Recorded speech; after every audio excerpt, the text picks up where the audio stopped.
Well, hello. Thanks for joining us today for another Esri AEC webinar. This one in particular is part of our environmental management and consulting series of webinars. Today, we're going to be talking specifically about how GIS improves the process of field operations for environmental projects. I'm joined today by a colleague of mine, Mehmet Sisilmas, who focuses on environmental management industry at Esri. We've got a great group ready to dive into this topic.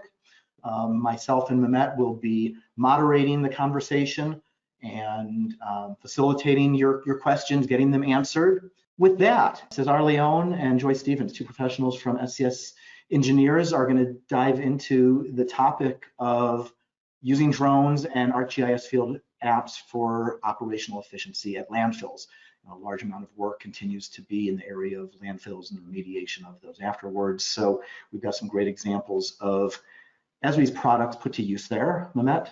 We'll go to AECOM as the second speaker.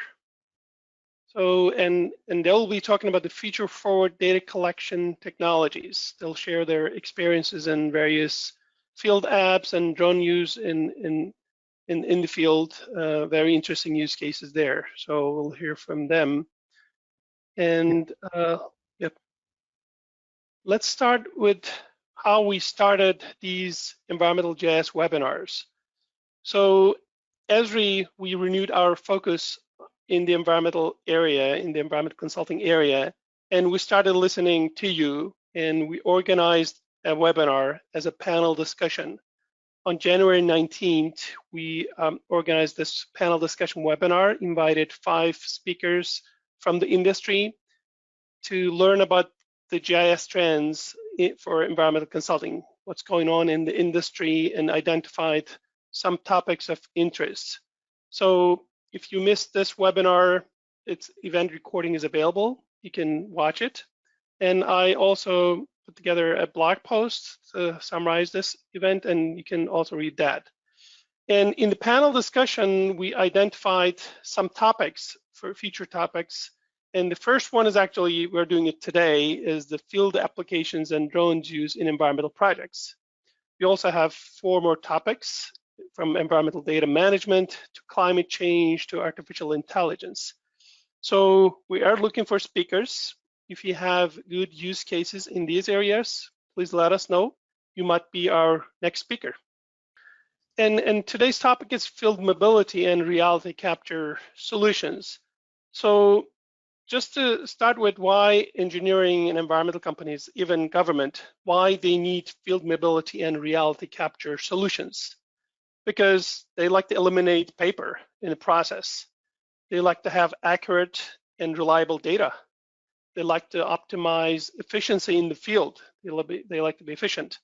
And they want to allocate resources for the bigger impact. And they also want to inform decisions quickly, real time.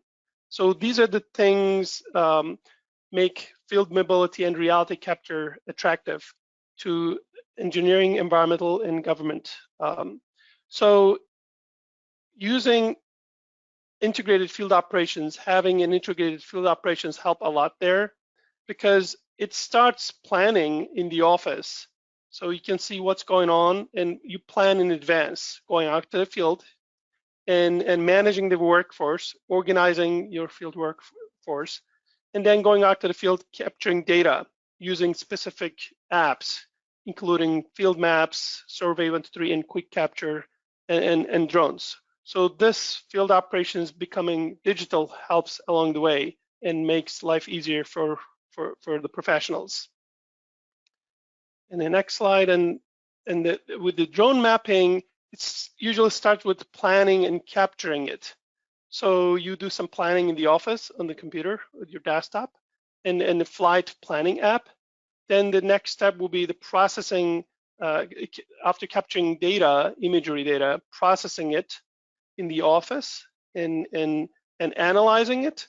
And the third step typically is sharing it with the others, either using ArcGIS products in cloud or Beam 360, so that it's available to many people beyond your team. So, and drone mapping made a lot of things easier. You will see some examples today. You will see various examples of interesting use of the drones technology here today. We have SCS engineers and AECOM will be speaking about their experiences and how they use it in the projects. With that, I'll just echo what you said, Mehmet. The solutions that we have, complete suite of applications for field operations, for in the office, in the field, and in the processing of the information that's collected, whether it's through collector and survey tools. And the same goes with the workflows around drone, being able to plan and capture, then manage all the information and disseminate it. It's a complete solution through our drone offering, and I love seeing the implementations that our customers show. So with that, I will hand it off to Cesar to start and tell us about how they've put drones and GIS apps to work. Good morning, everyone. I'm Cesar Leon, Environmental Planner and FAA licensed drone pilot for Remote Monitoring Control Group at SCS Engineers. We are here today to share with you how using drones and ArcGIS field apps has automated data collection processes and accessibility in real time. As a result, increasing operational efficiencies at landfills. This will be a team presentation. I will introduce SCS Engineers. My colleague Joey Stevens will provide insight into historic data collection processes employed at landfills. She will provide details on how we are using ArcGIS field apps and demonstrate a typical workflow. I will then briefly touch on solid waste landfill operations, maintenance, and regulatory requirements, which will provide details on the complex environmental control systems associated with them. I will present the GIS solution we are integrating at solid waste landfills, the utilization of drones at landfills and its crucial connection to maintaining up-to-date GIS data. Finally, a vision of what the future holds for SCS RMC and its expansive use of ArcGIS field apps. Some background on SCS Engineers. SCS has over 1,000 employees that plan, prevent, remediate, monitor, and maintain environmental solutions for multiple industries, including agriculture, healthcare, mining and extraction, oil and gas, real estate, transportation, utilities, and solid waste.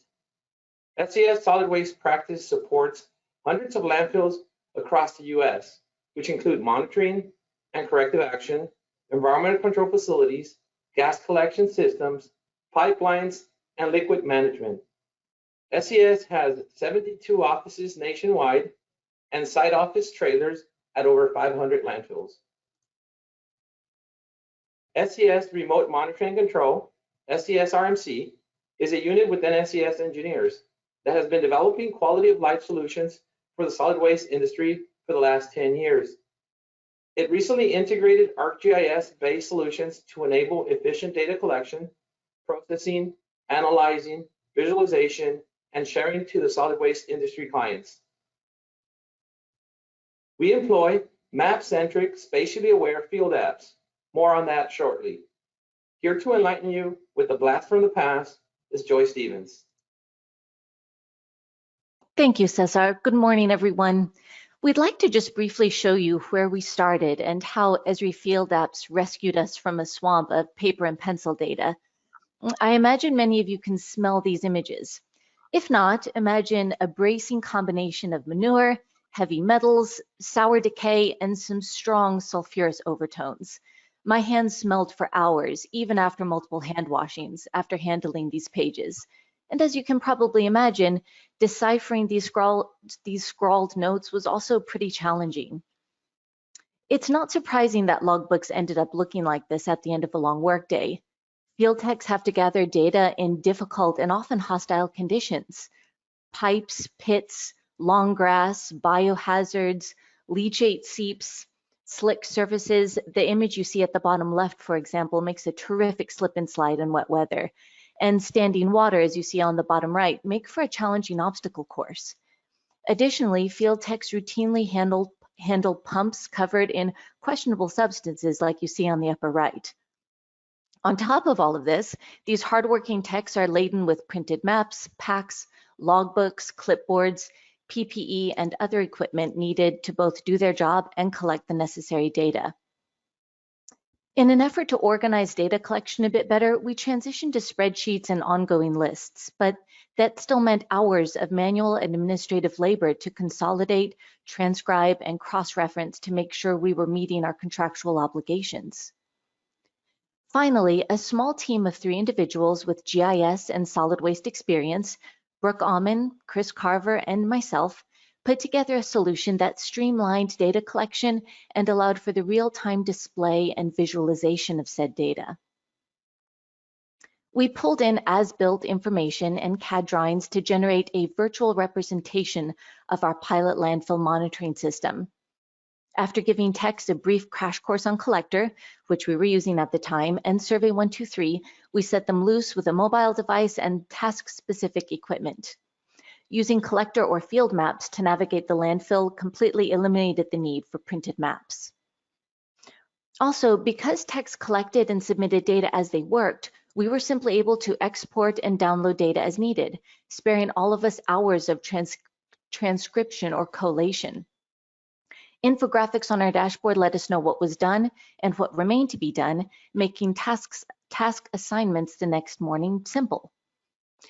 Sites at which we've implemented this solution generally report a substantial reduction in time spent from task assignment to the final report or product.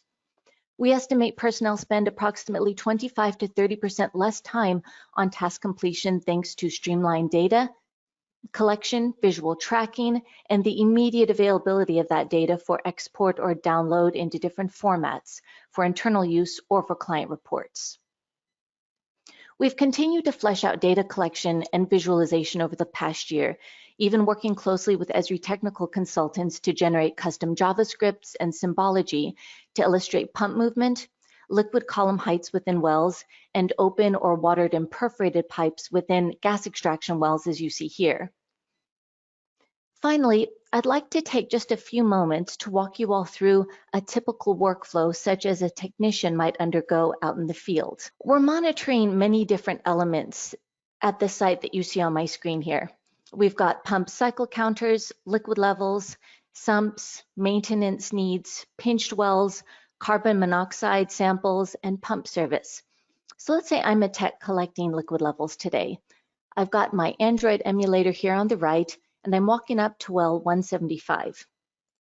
I notice when I get there that it looks like the force main pressure gauge needs to be replaced. It's not working properly. So I'll say, yes, maintenance is needed, and I'll just say needs new force main pressure gauge, and I'm just going to submit that. Right after that submits, I'll launch that liquid level survey. And I've got 2 different batches of questions here to choose from, either pump exchanges or liquid levels. I'm just collecting liquid levels today, so I'll open this group of questions. Top of casing to the ground surface is 4 feet at this well. Top of casing to liquid, I'm measuring at 40. Top of casing to the bottom of the well or obstruction is, oops, not 46, but 86. Is there a pump installed? No, there's not. And because I'm entering this just as a demo, I'm just going to include test in my comment and submit that. As soon as I send that survey, calculations are going on in the background that pull as-built and field information and visualize that graphically on the map using arcade expressions that are hard at work in the background. So as this pops up, I'm just going to zoom into the point that I just monitored here on the map. Wait for everything to load there. And I monitored 175, so I just want a bit more information on this location. I'm going to pull that up as well as my legend. The purple dot indicates that it's got more than 40 feet of liquid in there. And then the pie chart beneath indicates that only 10 to 20% of that perforated pipe is open. I see in the pop-up, I've got a combination of as-built information and the field data collected information. And if you remember that maintenance note I made, I'm going to go ahead and zoom in here. I see that a red flag was thrown up when I entered that maintenance need. If I click on that, I can see, yes, this needs a new force main pressure gauge. And that's immediately available along with all of the other data I just entered to the superintendent, the project manager, and the client, all of whom can track both the progress of the O&M staff as well as view all of this data collected in real time rather than waiting for a monthly or quarterly report. Back to you, Cesar. Thank you, Joy. Now that we have seen the evolution of data collection at landfills, I'd like to take a step back and talk about why so much data collection at landfills. Sanitary landfills are composed of complex systems which are amongst the most regulated in the country. They require constant maintenance and monitoring to operate efficiently. Sustainable landfill operations are achieved when airspace utilization is optimized. The capture of high-resolution aerial imagery has allowed us to assist in achieving optimal landfill operation efficiencies as it relates to landfill airspace utilization. We can generate digital elevation models, which provide our clients with current, highly accurate airspace, stockpile, and settlement volumes, allowing landfill owners and managers the ability to effectively track, generate, and conserve landfill airspace. Technology at landfills has gone mainstream, providing access to more frequent site operational updates. SCS RMC has configured field data collection apps and dashboards for multiple landfills. The system allows field technicians to collect data from various landfill systems, including pneumatic pumps, blower flare skids, compressors, wells, sumps, sample ports, force main pressure gauges, migration probes, horizontal collectors, cleanouts, groundwater wells, and other similar assets more quickly and accurately than paper-based method. It automatically populates the data into ArcGIS dashboards that summarizes O&M efforts and activity. This dashboard helps the landfill operators and managers and engineers better understand which contractual obligations have been met and which ones remain in need of attention.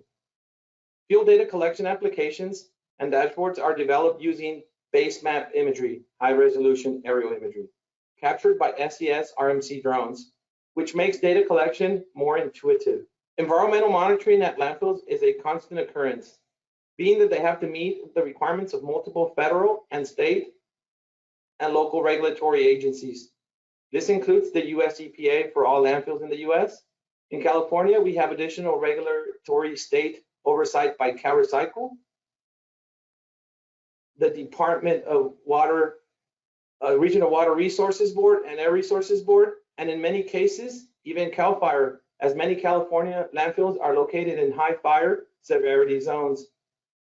SCS RMC develops data collection and reporting apps in response to monitoring and reporting requirements established by the various regulatory agencies. SCS Remote Monitoring and Control, GIS solution. It is all about automating processes and comprehensive data. GIS automates data collection, thereby minimizing labor, increasing site productivity, and reducing the time it takes to analyze data. GIS data represents a meticulous record of the condition of the site over time. Through the continued collection and archiving of data, our clients essentially have a virtual representation of their landfill. The SCS RMC GIS solution is configured using ArcGIS field apps, including Workforce, Navigator, Field Maps, and Survey 123 to collect data. ArcGIS sites, dashboards, story maps, and web map applications are used to graphically display the collected data. The system allows users to analyze the data, generate reports, and send out email notifications. With the integration of ArcGIS field apps, in particular, Field Maps and Survey 123, our clients are seeing improved data collection workflows, reducing labor costs, and improving data quality. Ultimately, this is allowing our clients to optimize their time by minimizing the time and effort it takes for searching for potential problems and more time resolving those issues, freeing them up for other tasks. The solution is designed to be true real-time decision-making and closed-loop optimization. The field technician can receive mitigation measures from the remote site supervisor before he or she has the time to pack up and move on to the next asset. It has become an essential tool in our toolbox. The ArcGIS system will allow our clients to view all field data collected, as well as high-resolution aerial imagery, digital terrain models, grading and pile volumes, greenhouse gas emission scans, and thermal infrared data collected by SCS RMC using unmanned aerial systems, drones. Safety. Because drones can be operated and adjusted remotely, they cut back on the need to have workers in dangerous conditions to collect data. Instead, the drones can be flown over challenging terrain or around obstacles while we continue to work from a safe ground. Methane emissions monitoring using drones is a technological advancement that is being employed by SCS RMC. One of the benefits of aerial methane inspection is the ability to provide our clients with quick, reliable map-centric information they can use to evaluate and mitigate potential emission exceedances prior to regulatory inspections in an efficient and cost-effective way. The methane sensor is a tunable diode laser tuned for methane. The system detects leaks by emitting a laser at a particular wavelength and analyzing the light reflection from an object to determine how much was absorbed by the methane in the natural gas leak. It then measures the average methane concentration in a vertical column of air beneath the drone every 1/10 of a second. And that measured gas volume is expressed by methane column density. It self-calibrates with an integrated glass cell that it uses as a reference upon startup. The laser will not start unless it passes the calibration check. I will now transition to a live demo. Once the inspection is completed, we are able to generate web map applications. This demo is a project where SCS RMC was able to capture both surface emissions monitoring, SEM, and drone methane scan data. As you can see, we could add multiple layers to the map, including as-built CAD data and high-resolution aerial imagery of the current conditions.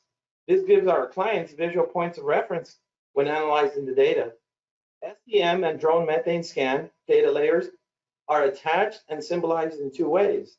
The first with graduated symbology, and the second with inverse distance weighted IDW interpolation. Some refer to it as heat maps. SEM and drone methane data can be shown in 2 ways, either in points or in heat maps. So this would allow you to use a swipe tool that could allow you to more easily compare from the drone to the SEM, as you can see here. If you want to take it to the next level, then we could visualize it in scenes. As you can see here, it's easy to understand. The floating data points are from the drone scan, and the SEM data is on the surface.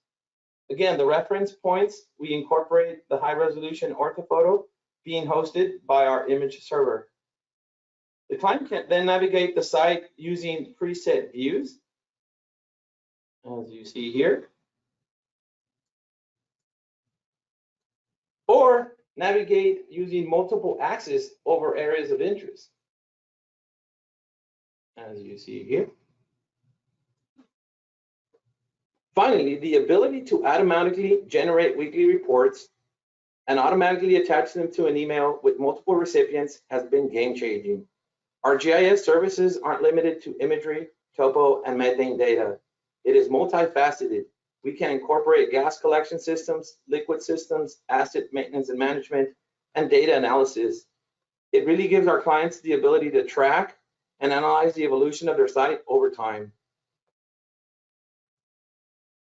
SCS Remote Monitoring Controls vision for the future includes the further implementation of our GIS solution to other solid waste infrastructure. This includes shipping and grinding operations, transfer stations, material recovery facilities, composting from open windrow to anaerobic digestion, waste characterization studies, and outreach efforts associated to organic waste management and recycling. Continued expansion into other utilities, including power, water, and wastewater. This will require the use of our latest addition to our fleet, a vertical takeoff and landing aircraft, a VTOL. The realization of a digital twin is something we have been working on and hope to present its integration in the near future. A virtual landfill that allows you to visualize the various integrated processes from waste receipt fill, decomposition, liquids management, environmental control, gas collection, and energy production. This will allow operators to run varying scenarios, specifically here in California, where CalRecycle and CARD are seeking to ban organics disposal. Everyone knows where this is, but in case you're interested in the latitude and the longitude, here you go. Griffith Observatory, Hollywood Sign, Mount Lee MediaPath.com Corporation. You ask where, and I respond. This concludes our presentation. Thank you for your attention. We are available for questions. Thank you, Cesar and Joy. Great presentation. We have questions quite a bit, but we only have 5 minutes left. Let me start with this question. So we saw that you integrated CAD, field mobility, data collection, and drones data. The first question is, was it difficult to integrate? And the second part is, how did your clients react to it, the change workflow, digital workflow? Okay, so adding CAD data into GIS has changed dramatically since the days I started doing it. Nowadays, once you add your data, AutoCAD data to a GIS file, it's XREF, and so whatever you do to your AutoCAD file occurs in your GIS file, so the transition is seamless. And I'll let Joy answer the next question. The reaction to the transition from paper and pencil and printed spreadsheets, it was overwhelmingly positive, just because it made it so easy for the client and the office personnel to track progress. Not only that, but it quickly reveals patterns that might not otherwise be obvious. So for instance, whereas they used to be getting maybe printed spreadsheets of liquid levels, and they could see many of those had over 40 feet of liquid, if they see it visualized on a map, they can see, oh, those are all clustered together here. This is my problem area. So it makes better use of the valuable time that they can dedicate to looking at that data. Great, thank you. Another question is, how did you make those custom pie chart symbols at each point? I work with an amazing technical consultant with Esri, Erica Bosian. She is phenomenal and has helped me with so many workarounds.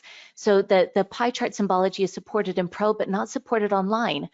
So we made up a bunch of pie charts in increments of 10% in Excel and saved those to just an image repository online. I used Imager, and then just inserted a custom image for each of those and split up into 10 data sets and classified all that arcade expression into those 10 data sets.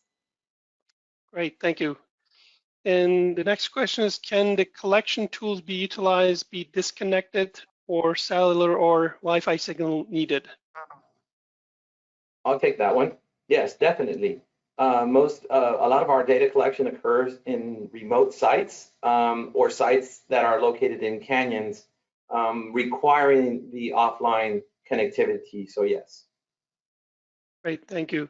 Let's do last question then.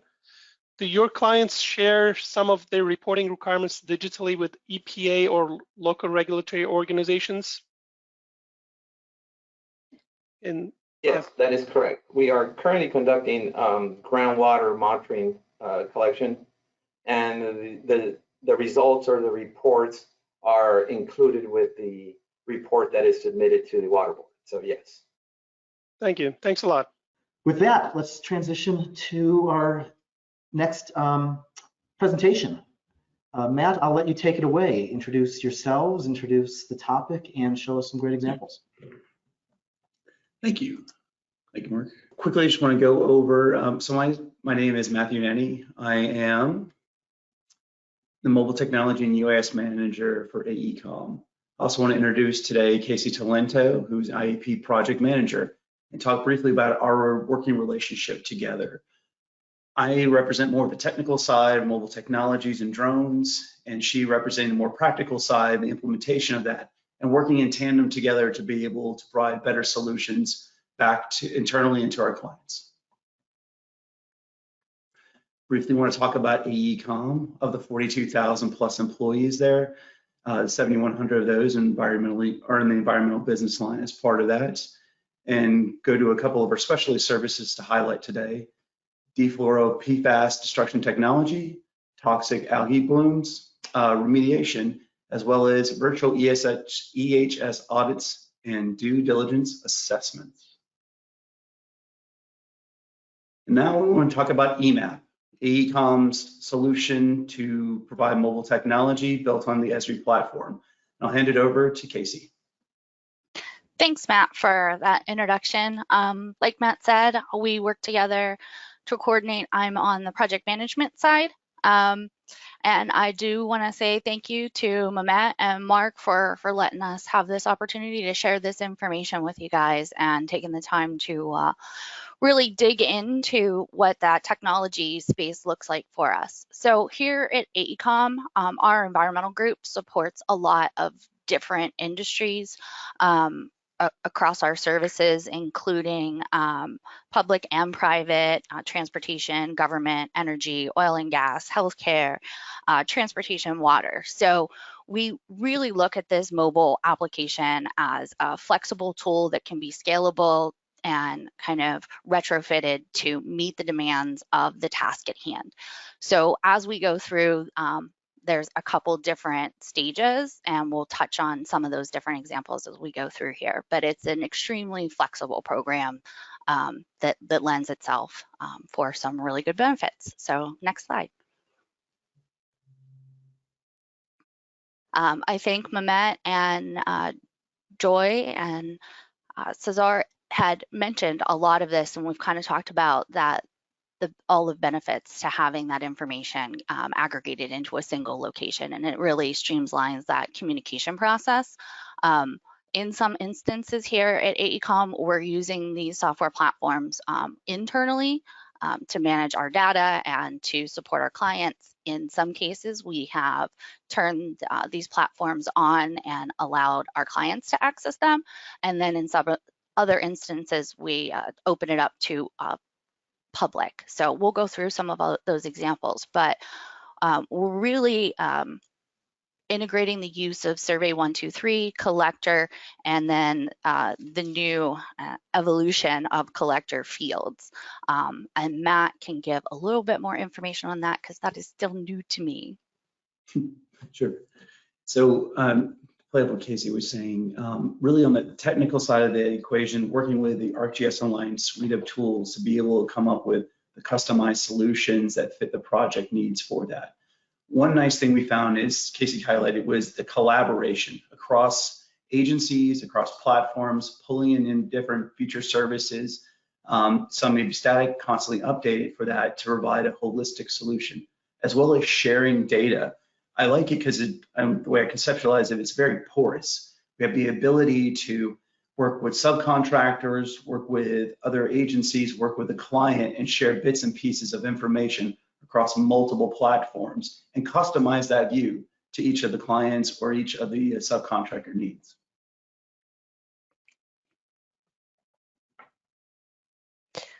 So as we work through this, we're taking that analog information that's collected in the field that usually has to be dragged back to the office and scanned and copied and then transcribed into tables. And because of the innovation of 4G and 5G and mobile technology and just the strength of these applications, we're really finding that anyone with a smartphone can access these apps, enter the information, and really makes it accessible for anyone, both in an online and an offline environment with the ability to sync later on. So it's more than just mobile data collection. We're really using that as the initial step for our field surveys and inspection forms. We're taking that GIS information that's collected from the field and being able to show that visually within the web GIS portal. But then we also need to make sure that we're taking that digital information and still meeting the demands of record retention, storage, report development. So we're using an integrated system where we're exporting that information into standard forms. So we're meeting our regulatory requirements. Those are shared on our team's project SharePoint sites or team sites. And Matt had mentioned we work with subcontractors and our clients, and it really gives that flexibility where we're not fighting firewalls or internal systems. It's a very open, streamlined communication process there.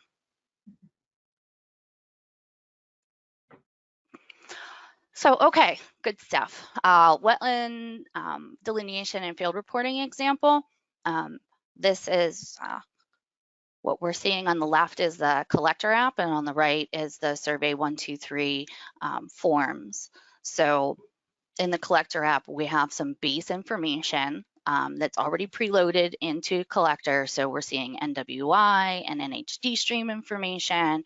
We see our workspace and our areas and our access points and that location information. And that is available in real time to our field crews. So they're out in the field, they have the collector app open, they can see where they're at. A lot of the work that we do is for linear corridors. So making sure you're in the right spot and having that confirmation, that visual confirmation in the field is key. And then through the work process, there's a defined set of forms. So we're building in that efficiency to make sure that we're capturing all the required fields and all the required information while those field staff are on site. And we do that through these pre-developed forms in Survey 123, and everything is linked together and aggregated into one single location.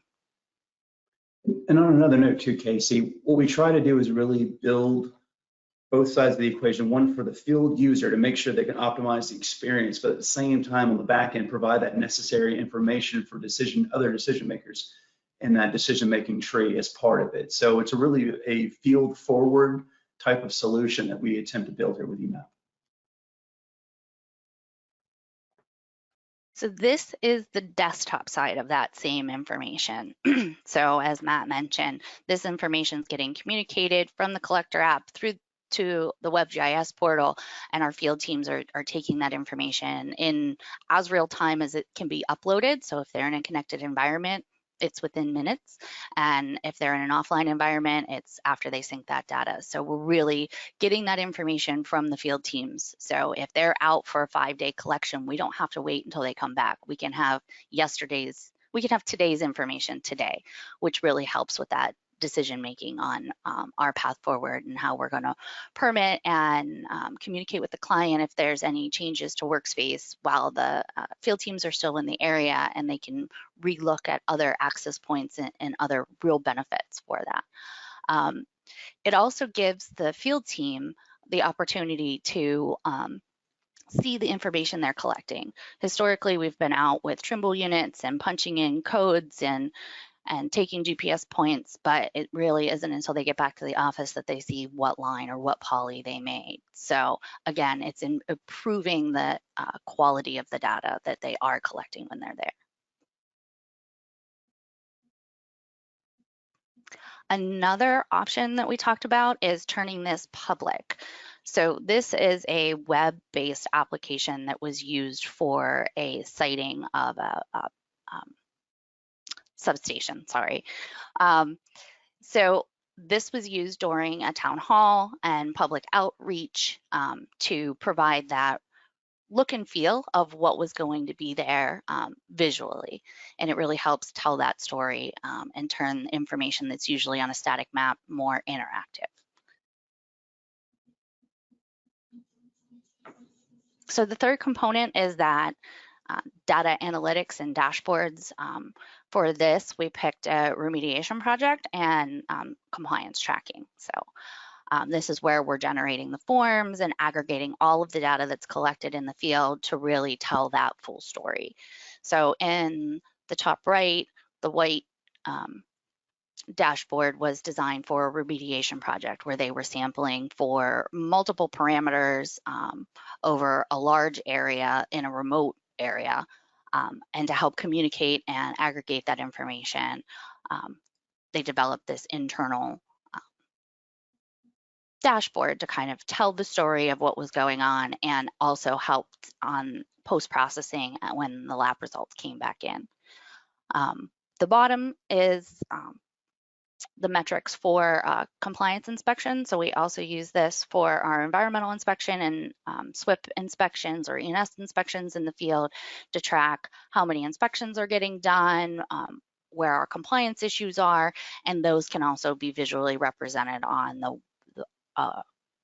a web map also and communicated to the team, so you can see where any hotspots or areas of concern keep arising. And it really just streamlines that process where you're not going through multiple lists and spreadsheets every day. You're really getting that high level data metrics at one view. And I think that's the end of our example. So I'm going to let Matt tell you more about UAS and how that's integrated into our system. Thank you. Thank you, Casey. So quick overview of AECOM's UAS program. One thing I really want to tout on here is we train specialists, biologists, archaeologists, GIS specialists, and train them to be UAS pilots. We have a pretty rigorous program in addition to the minimal qualifications of Part 107 as part of that, as well as having a prepared fleet of different drones and drone pilots of different capabilities to be able to really meet the needs that any project need. So we'll go into the hybridization, that mobile data collection in the drones, and we'll touch on a photogrammetry right now. We'll get into some other types of data collection, these future examples here. But one thing to talk about, why use a drone for a project? You're looking for high accuracy planimetrics, volumetric calculations, and one of the more powerful takeaways is, especially from mapping current site conditions, is the ability to have repeat performances, the ability to have repeat flights, and analyze that data using change detection and other machine learning and AI-based algorithms for that. Yeah, everyone loves to throw on AI, machine learning, all that stuff, but it takes a lot of data to do some of these automatic detection algorithms that we're looking for. And we're slowly working towards those days where that's going to be more commonplace. Drones, mobile data collection are integral to that entire process. We have a few project examples. This is from a project for disaster recovery and resilience from a couple different things here. One, looking at an area that is being assessed for roof assessments. You see in the bottom right-hand corner, certain roofs don't have the ability, they're either removed and or damaged past the point of being able to safely go on there. Drones provide a critical use in that of both documenting and monitoring and modeling those roofs that you see in the left-hand side there. Additionally, we're tracking the progress through our GIS collector apps and web applications. What's going on? Where do we go today? How are we orchestrating those pilots to go out and to fly those certain site locations for that? All that's being orchestrated through these mobile and web tools as part of that.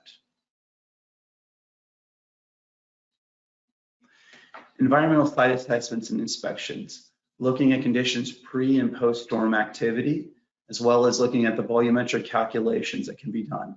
Can we fly a drone over, come up with a moderately accurate assessment of those volume calculations using photogrammetry? Absolutely, that can be done for that. Another is to look at site condition assessments during, say, pre or post storm activities. Below is an example of that. You'll see where we flew an area going across a bridge, took a photo of that location. So i.e. I'm looking, in this case, looking in nadir position, looking straight down at the object, and my GPS coordinates also tag where that location is there, while documenting potential damage that might have taken place there for that. That's all brought into the web application through geoprocessing server, and then allowed to attach that to where, i.e. you can click on that JPEG link in the attachment and see what that image is. All the data is being classified. Additional to that, whilst in the field, we're tracking progress of where the drones have flown, what has been assessed. You'll see the orange line there represents that last flight transect that was shown from the drone flight there, and everything that will be allowed to track on to, say, the other side of the bank once it's completed there for that. It's an example of a thermal study that was done on the Amelie Arena for the Tampa Bay Lightning for that. So a couple different components here. You have a project need where they want to assess with drones infrared inspection of that, i.e. where is water permeated into these roof structures before a planned recoating, so that they can better repair that damage before the recoating of the entire roof. In this case, we did 2 different flights, one during the middle of the day and one at dusk, looking for, as during the middle of the day, the cooler water would show up as a cooler to the surrounding roof, which would be warmer. The opposite of that is true at the end of the day. The water has a chance to warm up towards dusk time as the roof is starting to cool. And using that data to be able to assess the damaged locations, as opposed to the whole 5-acre area of the roof structure. Specialists in the AECOM were able to go in, target those areas, polygonize those using a web application built to display the data, as well as attach images there showing the further damage as part of that. This was an invaluable tool and really bridged that gap back to the client of making meaningful data. We could have shown a planimetric map or a flat map of this area, but this provides an interactive site to be able to look at the damage, assess what we have assessed as that, and really respond back and forth as talk about how to best assess the damage, as well as more targetedly go and provide information to contractors to repair those damaged areas prior to the overall recoating of the roof.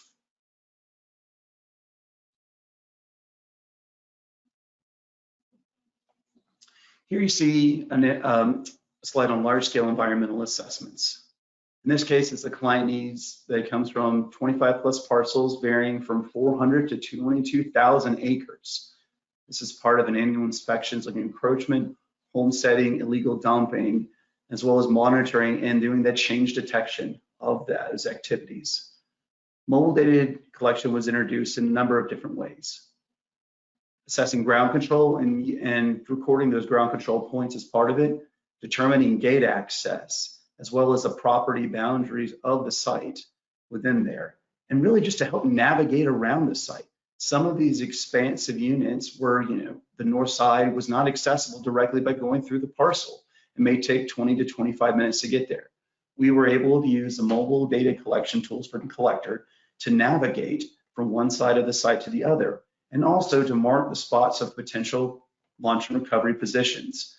Field planning is great and certainly a necessity, but being able to pivot on a dime out in the field and having the mobile tools and those information to be able to make those assessments is critical to success in those missions.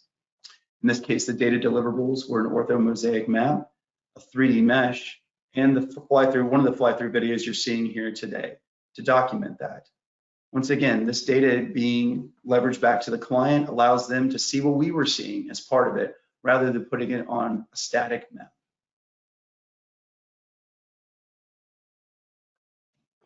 Briefly, I'll go into some other UAS technologies and how it's being incorporated with mobile data collection. So we'll talk about LiDAR for just a second, and not necessarily taking the entire point cloud and putting it on a mobile device, but taking some of the derivative products thereof, contours that were generated from that, areas, volumetric calculations, and just general as-built information that may be pertinent to a given project.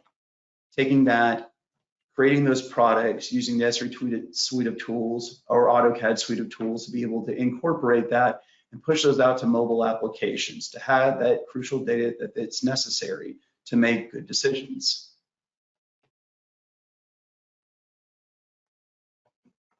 Another thing to think about too is multispectral imaging for that. We think of it synonymously with vegetation and plant health species. Certainly in the agricultural industry, it's become quite prevalent and a mainstay for that. But we're looking at using UAS technology to better classify those plant species communities as part of that. You can see that in the map in the lower right-hand corner and what that looks like in the upper left-hand corner there as well. So one crucial piece that it's providing is one, a flyover and an orthomosaic map to be able to produce high resolution imagery, better than satellite-based imagery, to do some of these classifications. Additionally, boots on the ground or in the field collecting specific information about plant species type, counts, and then using UAS data to supplement that product. So we're collecting data in the field, we're collecting UAS data to provide back in the office to continue that work, and using those classified areas to better extrapolate where those other classifications would be through something, say, object-based detection for that. In short, here's a summary of benefits thereof. And really to note on a couple points here, the real-time access to data and tracking of drone information has been crucial to the development of these different applications for AECOM. And co-collecting UAS and mobile field data at the same time has been a huge benefit to ongoing operations, as well as providing unique service offerings back to the clients and solving problems in ways that may or may not have been thought of before as part of it. With that, we say thank you very much, and I'd like to talk about any questions you might have.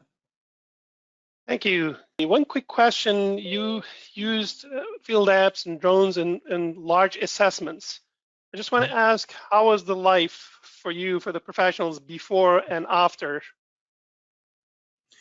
You know, honestly, circa 2017, we started really conceiving of these concepts of how to go and collect data in these capacities. We have a long-standing mobile data collection program that's over a decade old, but incorporating UAS has really provided a unique service offering back to that program. So the example I gave earlier of the large-scale site assessments, it would not have been possible without the collaboration of the mobile data technology, as well as drones providing additional information as part of it.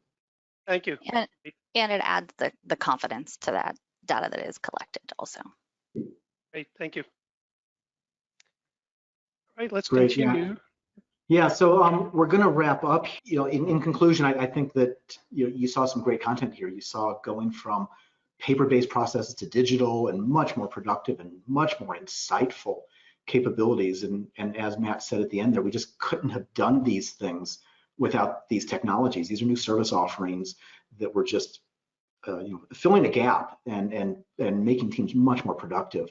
AECOM, same thing, just capabilities, being able to deliver information to stakeholders, using the latest technologies and putting them to real use, not just kind of playing with technology, but using them to solve problems and improve deliverables to the stakeholders, whether that's the public or a government agency or the client who's paying the bills here. In wrap up, we love being in touch with you. One of the best ways is our Esri community, formerly GeoNet. We have an AEC space there. We post videos, we post blogs, a few different areas in this AEC space with our videos, recordings of webinars and blog articles certainly up there. Love you to join. Socially, we are active and we love to engage with you socially. We've got an AEC Esri user group on LinkedIn. We have a Twitter handle that we'd love you to follow and mention us and share articles and content. And if you need to reach out to us directly, aecinfo@esri.com goes to a very small group of people who are focusing on that email address, making sure that if anything comes in, we are answering you right away. You can find us at the Esri User Conference. It'll be virtual again, dates announced. We are currently trying to fill our SIGs, our special interest group meetings. We have 3 of them. In fact, we'll be promoting details about those on the AEC community that I just mentioned. So please take a minute to go to the community to learn more about the user conference. Keep your eyes open there. The announcements are going out. Registration is open. We'd love to see you there. We have an Esri AEC newsletter out quarterly. All of this information and more of what happened in the last quarter, what's coming up ahead. Sign up there. It's an easy way to just stay in touch with us. So with that, thank you, Casey and Matt, Mehmet, for your help here, Cesar and Joy. We could have spent another hour or more on these topics. Appreciate your time, and we'll see you next time. Thank you all. Thanks for attending and speaking. Thank you. Thank you. Bye.